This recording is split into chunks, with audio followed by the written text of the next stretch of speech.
We are live. This is RTBG Radio. Come on in. We have a great show for you that you don't want to miss. And please remember to click on the star that helps support our independent broadcast. We're going to wait a couple minutes to allow you guys to grab your coffee, your hot chocolate, tea, whatever it is that you need, grab it, because I promise you, you're going to need it. We are broadcasting live out of the beautiful city of New Orleans, known as the Big Easy. So come on in. I'm going to give you guys a minute. Please like, share this broadcast. Share this broadcast.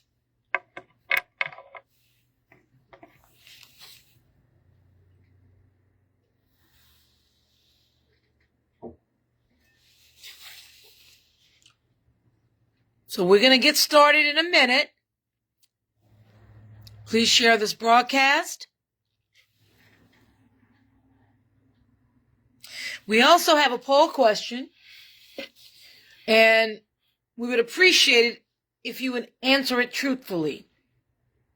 The question is, should journalists be arrested while reporting in public or community spaces? Think about that before answering. So we're going to give it just a few more minutes, and we're going to get started with our show.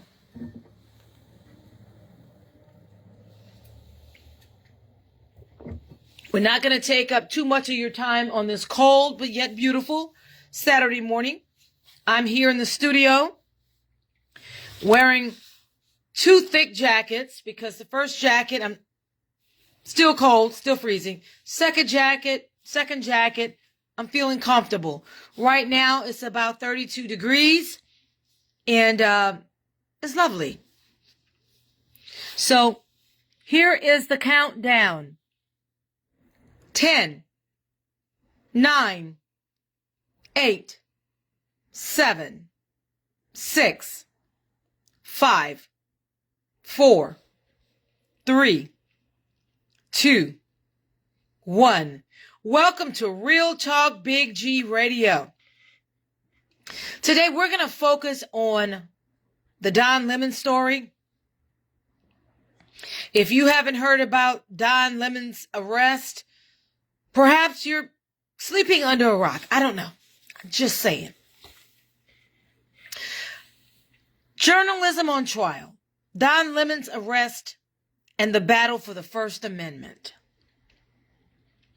The federal arrest of veteran journalist Don Lemon has escalated. And when I say escalated, I mean escalated into a major constitutional confrontation following the unsealing of a 14-piece grand jury indictment into the U.S. District Court for the District of Minnesota. Although the arrest occurred during Grammy weekend, the implications are being felt nationwide, including here in New Orleans, as the case emerges as a landmark test of press freedom and the boundary between news gathering and criminal liability. I'll be right with you guys. Someone just stepped in. Give me a quick moment. Amigo, can you hear me?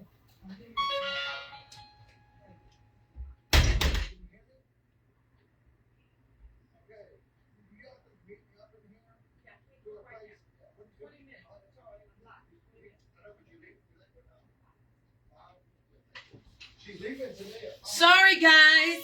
Sorry for the interruption. I had someone at my news desk with a story. With a breaking story. So let's get back to what I was saying. The Department of Justice filed a 14-page grand jury indictment in the U.S. District Court for the District of Minnesota, although the arrest occurred during Grammy weekend. The implications are being felt nationwide, including here in New Orleans, as the case emerges as a landmark test of press freedom and the boundary between news gathering and criminal liability. The incident and the federal charges. According to the indictment, Don Lemon and 8 co-defendants, including Minnesota journalist Georgia Ford, activist Traherne Jean Cruz, and Jamiel Liddell Lundy, along with 5 additional defendants named in the indictment, face 2 primary federal counts arising from a protest at City's Church in St. Paul, Minnesota. Now, we're going to take a look at certain things as we break the story down. We're going to dissect it, and we're going to do it with neutrality. Conspiracy against rights. This is one of the federal charges. Conspiracy against rights under Title USC statute is 241.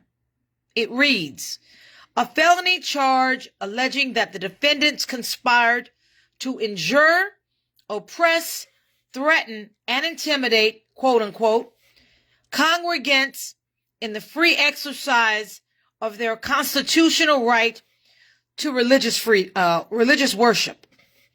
Enacted as part of the Enforcement Act of 1871, the statute was originally designed to combat Ku Klux Klan interference with the civil rights of newly freed Black Americans. Its application to a journalist is rare and legally consequential, carrying a potential penalty of up to 10 years in federal prison.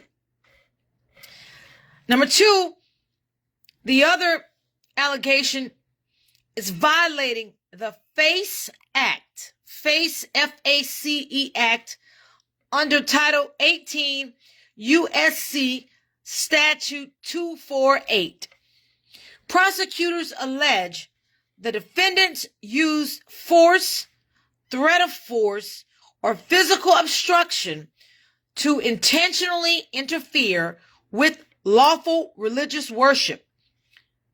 While most commonly associated with clinic access cases, the FACE Act also applies to houses of worship. The DOJ's allegations, the indictment portrays Lemon not as a bystander journalist, but as an active participant in a quote-unquote coordinated attack, unquote. Prosecutors allege that Lemon took steps to maintain operational secrecy, quote-unquote, during a pre-protest planning session. Federal prosecutors further claim that once inside the church on January 18, Lemon and his co-defendants physically occupied aisles and seating areas, engaging in behavior described as menacing and disruptive to the Sunday service. Thank you for joining us. The government's theory seeks to bridge the gap between reporting on an event and facilitating it, a legal posture with significant implications for journalists covering protests and civil disobedience. Lemon's public statement, quote, "I will not be silenced," unquote, following his release, Lemon issued a video statement rejecting the government's characterization of his actions by saying, quote, "I was arrested for something I have been doing for 30 years, covering the news," unquote. Lemon stated, quote, "The First Amendment protects that work. I stand with all journalists who do what I do, and I will not be silenced," unquote. The defense, quote, politically motivated retribution, unquote. Lemon's legal team, led by attorney Abby Lowell, characterized the arrest as politically motivated retribution and warned of its broader impact on press freedom. Lowell stated that Lemon was acting solely as an independent journalist documenting matters of public concern, adding that the First Amendment exists to protect journalists whose role it is to shine light on the truth. He further questioned the Justice Department's priorities, noting unresolved protest-related shootings in Minnesota. So here's what RTBG News Desk has done. We decided to take a look at the constitutional corner. In fact, we did a very close examination and analysis what the Constitution says, and we also tried to find some case law, some historic case laws. The newsroom versus the courtroom. The First Amendment mandates that, quote, Congress shall make no law abridging the freedom of speech or of the press, unquote. The Supreme Court has repeatedly recognized that news gathering is a prerequisite to a functioning democracy. Now, I'm going to share some cases with you, just a couple cases, so we can dissect this a little bit better. In Brandsburg versus Hayes, Brandsburg, you can look it up yourself. It's spelled B as in baby, R-A-N-Z as in zoo, B as in boy, U-R-G, versus Hayes. It's a 1972 landmark case. In that case, the court held that journalists are subject to generally applicable laws, but also explicitly warned that, quote, without some protection for seeking out the news, freedom of the press could be eviscerated, unquote. Lemon's defense argues that applying conspiracy and FACE Act statutes to a reporter documenting a protest effectively criminalizes the act of bearing witness, raising concerns of viewpoint discrimination and prior restraint. Now, let's look at the chilling effect. The doctrine of the chilling effect articulated in Wyman versus Updegraff. Wyman is spelled W-I-E-M-A-N versus Updegraff. It's spelled just the way it sounds. U-P-D-E-G-R-A-F-F. That is another landmark case in 1952. It warns that aggressive or vague enforcement of laws can deter lawful activity. Legal analysts caution that if a journalist's presence at planning meetings is treated as conspiracy, reporters may avoid covering organized dissent altogether. Now, if you have any questions or comments, you can leave it in the comment section. It will appear, and I'll do my best to answer during this live broadcast. So we're going to look at conduct versus speech, key legal precedents, Giboney versus Empire Storage and Ice Co. Giboney is spelled G-I-B-O-N-E-Y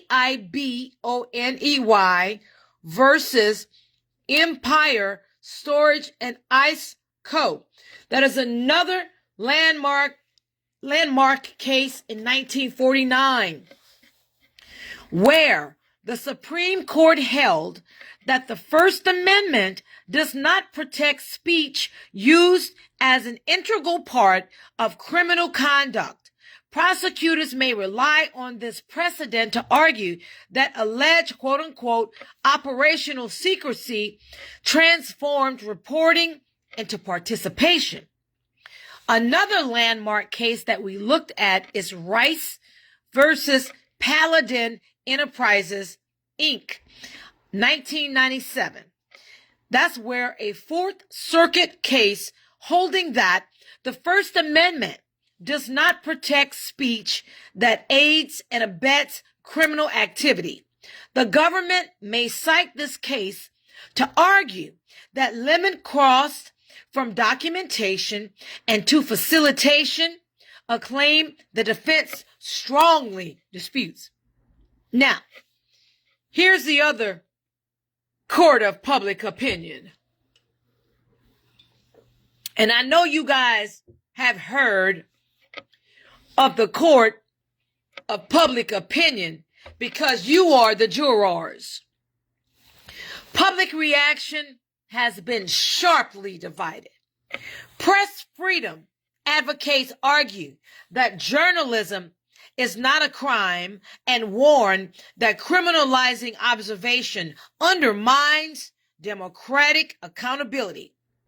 Law and order critics emphasize the sanctity of worship, arguing that a church is not a press venue and that disruption of services violates federal law, while others point to a perceived double standard, questioning why conspiracy statutes are being aggressively applied here, while other protest-related incidents remain unresolved.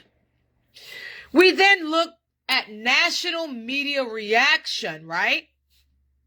Major media organizations and advocacy groups have expressed alarm over the arrest, while conservative commentators and administration allies from the Trump administration framed the case as a matter of conduct rather than speech. In fact, Attorney General Pam Bondi has defended the prosecution as necessary to protect religious liberty. So let's stop here. We're going to look at the current status. As of today, Don Lemon has been released on his own recognizance. Actually, he was released around 3:30ish Pacific time yesterday. But here's the thing. Don Lemon, read the signs. We want you guys to be free thinkers, critical thinkers. You don't have to believe what we say. We want you to focus on the facts presented and the evidence. Like the old adage says, it's not what you say, it's what you can prove in a court of law. So let's take a look. Don Lemon was released on his own recognizance yesterday without a cash bond requirement. That is huge. And he is permitted to travel, including a scheduled trip to France in June of this year, and is scheduled to appear for a hearing on February 9th in Minnesota. Why this case matters? If proximity to alleged criminal activity can be redefined as participation, the precedent could fundamentally alter how journalists cover protests, dissent, and government power. The outcome of this case may help determine whether the First Amendment remains a living protection or a conditional one. RTBG Radio New Orleans will continue to monitor verified court filings, constitutional analysis, and direct statements as the case proceeds.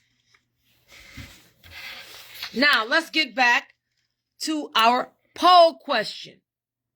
Should journalists be arrested while reporting in public or community spaces? What say you? You can leave your comment in the comment section, and you can also participate in our poll by voting yes or no. RTBG Radio will be back live on air tomorrow, Sunday, February 1st at 11:30 a.m. Central Standard Time. Please like and share this broadcast, and remember to support us by clicking the star. Thanks for watching. Enjoy the rest of your day and stay warm.